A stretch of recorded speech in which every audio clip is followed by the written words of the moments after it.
human waste. But the thing about this one that really bothers me is that they were alive. Like, they contained cells of things that are alive. This makes me never want to go back to America. He was so 27. like grown men probably don't keep in touch with their family anyway. Right. So Okay. it took 2 weeks for his mom to realize, my little boy is missing. He's like, okay, I'll be a coin. I'll go get you now. Before I kill you.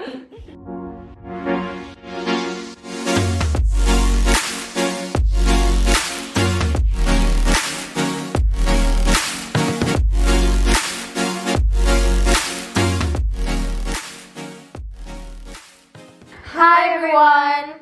Welcome back to Yours Truly Podcast. Today we are joined by Clara. Hi. Because we have a very special, spooky episode for you today. Yes, when this episode comes out, it will be Halloween, so what better way to celebrate than share with you all of our favorite unsolved mysteries. Some of these mysteries are a little more lighthearted than others, but as we go along, hopefully by the end of the episode, you'll be feeling pretty spooked out. So, without further ado, let's get into this episode. Yay! Okay, so this first mystery that we will be talking about is one that I think most people probably have never heard about.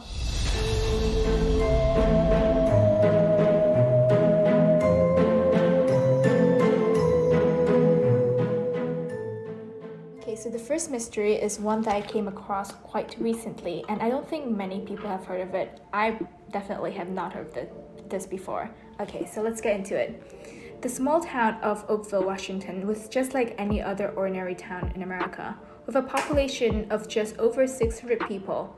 That's less than the number of students at KIS.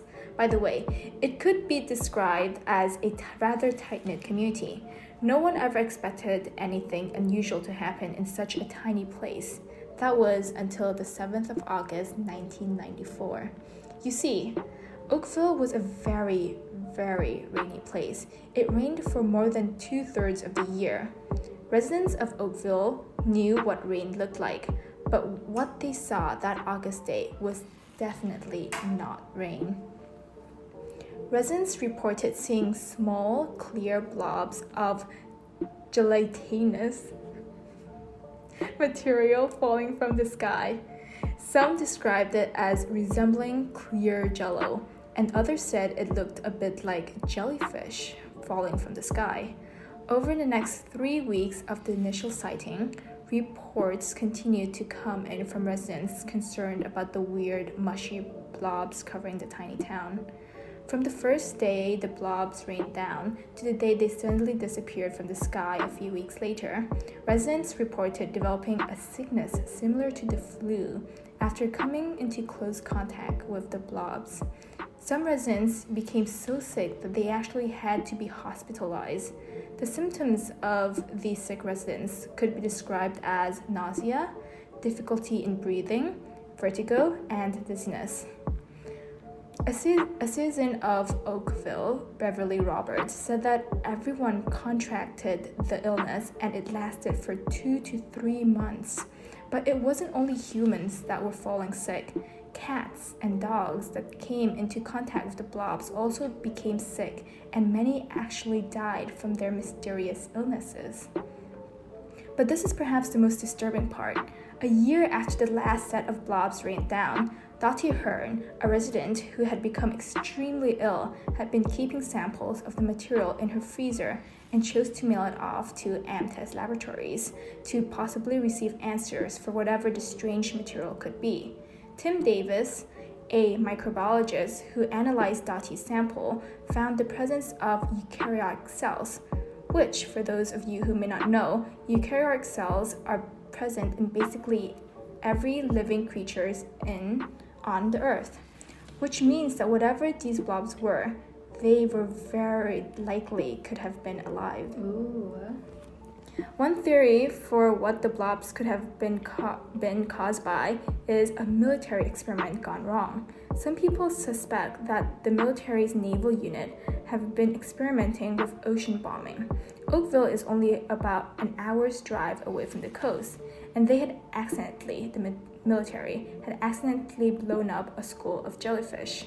The theory suggests that these jellyfish parts then traveled 80 kilometers inland and landed in Oakville across the period of 3 weeks. So yeah, this one is definitely not the most believable. However, the next theory also has to do with the US military conducting suspicious activities. So, the Air Force confirmed that it had in fact been conducting practice bombing in the Pacific Ocean during the same time of the Oakville blobs, leading some to believe that perhaps Oakville had been the target of military experimentation with a new biological weapon. However, besides the fact that residents had reported seeing slow-moving aircrafts traveling over Oakville in the months leading up to the blobs, there isn't really much other evidence for this. The last theory, in my opinion, is the grossest. Some residents may believe that perhaps the weird material that fell over the town was human waste from airplane toilets, which have been dropped from the airplanes prematurely. However, by law, airplane companies are required to dye this waste blue, and this also wouldn't explain why the blobs appeared multiple times across 6 weeks. In the end, nobody can say what causes these blobs or what they were even made out of, leaving this mystery unsolved. So, Okay. what do you guys think? Right off the bat, human waste. Okay, I actually But at least that one doesn't make any sense that it would be human waste. Right, because I did some research on this particular theory, and I don't think that it's not legal for just airlines to drop waste whenever from they the want airplane. to. Exactly. That's not how it works. But the thing about this one that really bothers me is that they were alive. Like, they contained cells of things that are alive. Yeah, Which makes me think, what could it have been? And did it rain down, or did it maybe appear randomly? Like in the air? Yeah, and then Yeah. people thought that it was part of the It was rain. raining. Yeah. Like, like Will-o'-the-wisps and like things like that just appearing I in the agree. air. But at the same time, maybe the lady who kept the sample of the blob could have had it contaminated, Maybe. for the Yeah. sake Yeah. of a conspiracy theory, because we know people love that. Mm-hmm. Yeah. And hers, whenever I was doing the research for this, hers was the name that kept popping up, and there wasn't a lot of other residents from the town, so maybe she did do it for For publicity. fame, attention. But it's such a small town, and they didn't really profit off of it. So I don't know. Yeah, because it's the first time we're hearing about Yeah, this. exactly. If it would have been like a legitimate thing, we would have like been aware, I guess, if it was truly harmful in any way. People were hospitalized as well, Right. which means that something was making There them could be sick. many theories, though. It may not be the blob. Maybe they got poisoning. It's all coincidence. Yeah, what if it's Yeah. just It it's could all be just a a coincidence. big correlation. Right. Okay, this one mysterious. Yes. All right. So moving on to the second one. Okay, so this next mystery is a little less lighthearted because it includes the disappearance of real people. There's no mention of anything violent or graphic or anything like that, of course, but still, if you feel like this might bother you, then feel free to skip this one, and we can include timestamps for the next mystery we'll be talking about below. But here is the unsolved disappearance of Terrence Williams and Felipe Santos. Felipe Santos was a 23-year-old Mexican man who had been living illegally in Florida for 3 years before his disappearance, and had been working to send money home to his family in Mexico.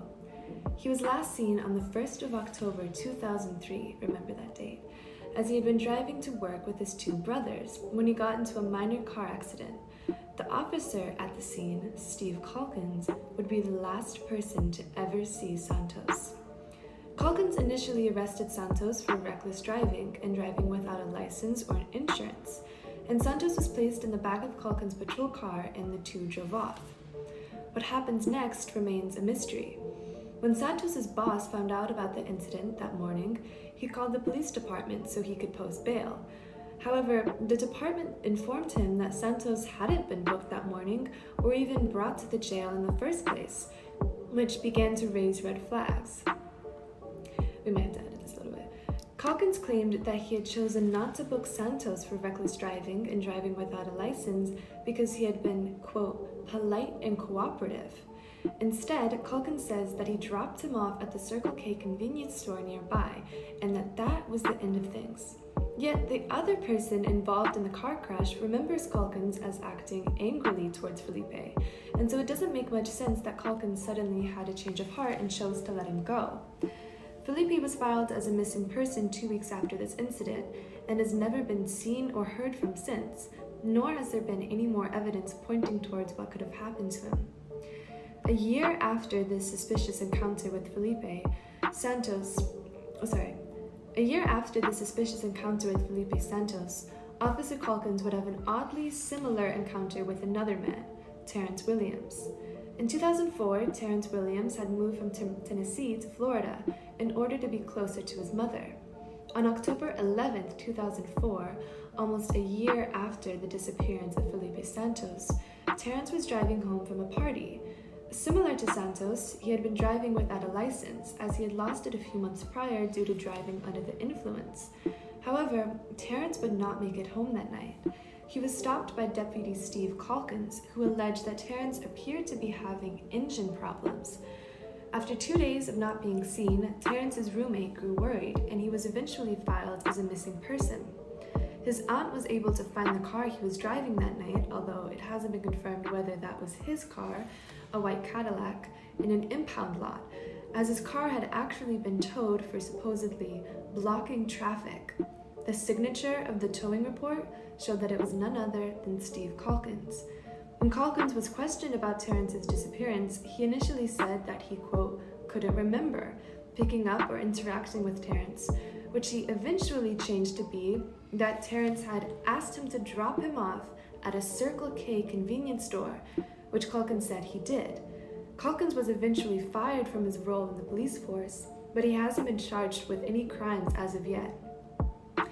The theories for this mystery are pretty straightforward, considering how similar the disappearances of the two men are and the suspicious role of Steve Calkins.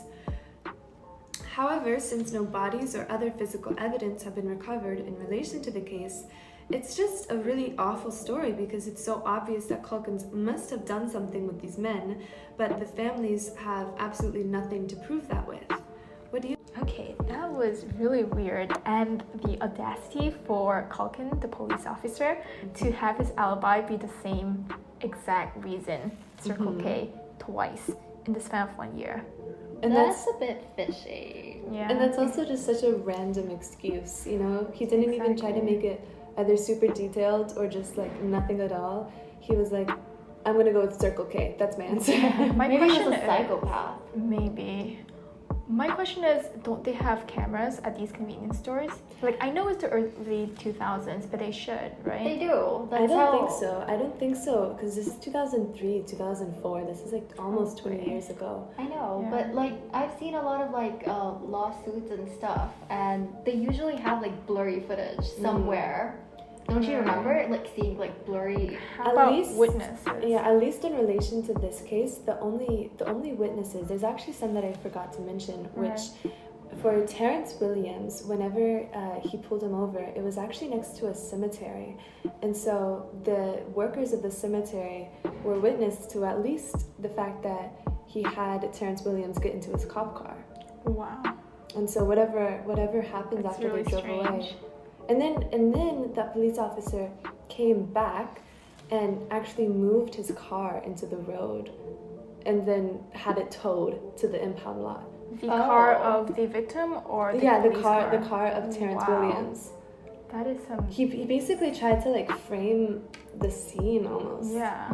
But yeah, what do you guys think his motives could be? Why just kind of two random men, you know? Because if he's like a serial killer, most of the time they have like a more specific Right. type, They do. you know? Yeah. But I feel like the way he did that so blunt makes him feel like a sociopath. I don't think there's Exactly. any financial incentives behind that. He's just acting off of impulse. Exactly. Yeah. This makes me never want to go back to America. I think the most creepy fact of all is that he's like a police officer, and like it takes, first of all, it takes so much like effort to like even call out policemen on anything, because there's always backup, there's always like defense to whatever they do. But the fact that he got fired, which police officers are almost never fired, even when there's evidence, shows that even now. Ooh, everyone was suspicious of him. All those other police officers were like, okay, that gives it away. He was fired. Okay, I did not know that. You know what's weird? what? It took, for the first victim, it took the people 2 weeks to report him as a missing person. Usually it's just 48 hours, which is very strange. But maybe, did you see for the first victim? No, the second one, right? Yeah. Terrence. Maybe it's just because his family was still in Tennessee whenever he moved to Florida. Probably. They may have not known. He was a grown man, right? Yeah, he was so 27. like grown men probably don't keep in touch with their family anyway. Right. So yeah, Okay. it took 2 weeks for his mom to realize, Yeah, my little boy is missing. Okay, last but not least, this final mystery that we will be discussing is the most Halloweeny of them all for sure. It's a little bit different from the other two, a little more fantastical, and it's almost like a spooky fairy tale. This is the origin story of one of Halloween's most famous characters, the Jack-o'-lantern. As the legend goes, Stingy Jack was an alcoholic who resided in Ireland several centuries ago and had developed a reputation for lying and manipulating people all around the country. One fateful night, Satan heard a story about Jack's wicked acts and cunning mouth. The devil, who was unconvinced and jealous of the rumors, proceeded to see for himself whether Jack lived up to his repulsive reputation. Jack was in typical form when he came upon a body on a cobblestone road while drunk and aimlessly strolling.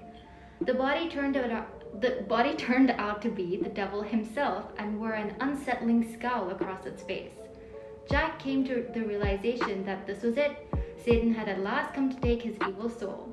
Therefore, Jack decided that before going to hell, he might as well make a request. He begged the devil to permit him to drink ale one last time. Not seeing any reason not to grant the request, Satan brought Jack to the neighborhood bar and gave him access to a variety of alcoholic beverages. Much to the devil's astonishment, Jack requested that he pay the bill for the ale, as Jack didn't have any cash on him. Typical Jack. The devil was persuaded by Jack to change into a silver coin so that Jack could pay the bartender and get his change back when he wasn't looking. Satan agreed after being persuaded by Jack's unrelenting evil strategies. Jack cleverly slipped the coin, which housed the soul of Satan, into his pocket, in which he also had a crucifix. The devil couldn't escape his unfortunate coin shape because of the crucifix's presence. In exchange for his freedom from Jack's pocket, the devil had to spare Jack's soul for 10 years. Jack inevitably found himself back in the devil's presence 10 years after the day he originally made this agreement.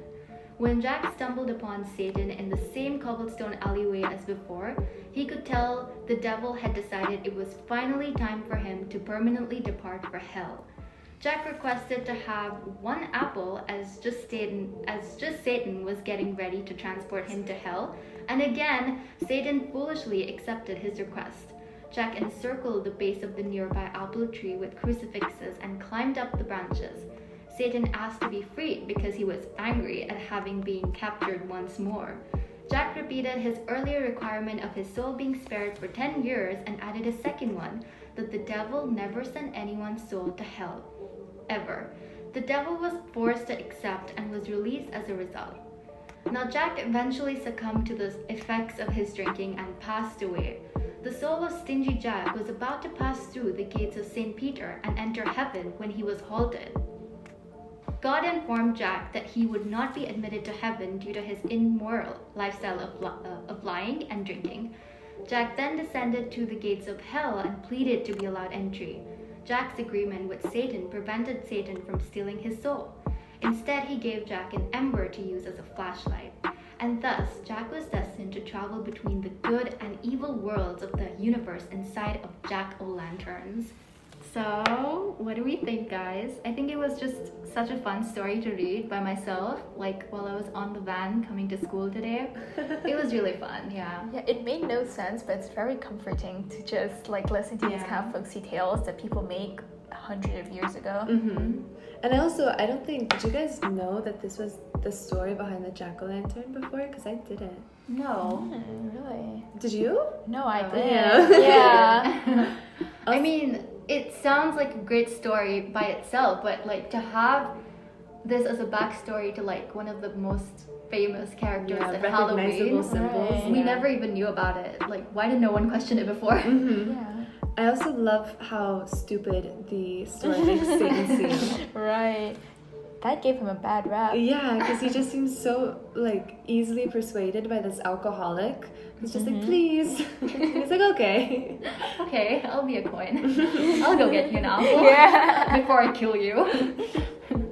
Also, what did this stingy Jack guy? What did he think was gonna happen to him if he knew he couldn't go to heaven because he was a bad guy? And he also said that he couldn't go to hell.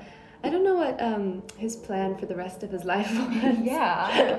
I mean, Stingy Jack doesn't really give him a good name though, because he did wish that humanity, no one would go to Yeah, like hell that's anymore. true. But I guess that Right. never really followed through because I guess some people still go to hell.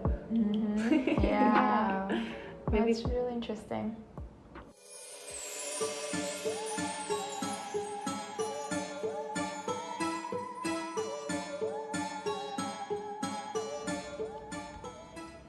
Okay, everyone, we hope that you enjoyed listening to this week's spooky and strange mysteries. Let us know in the comments or on our Instagram page which mystery is your favorite. And we'll be back next week with another exciting episode. Okay, I would really like to thank Clara for being our guest this week. Thank Did you have you. fun? I had a lot of fun. Yeah, it This was is great. interesting. Yeah. And as always, thank you for listening. Yours truly, Misha. and Vanan. And Clara. Yay.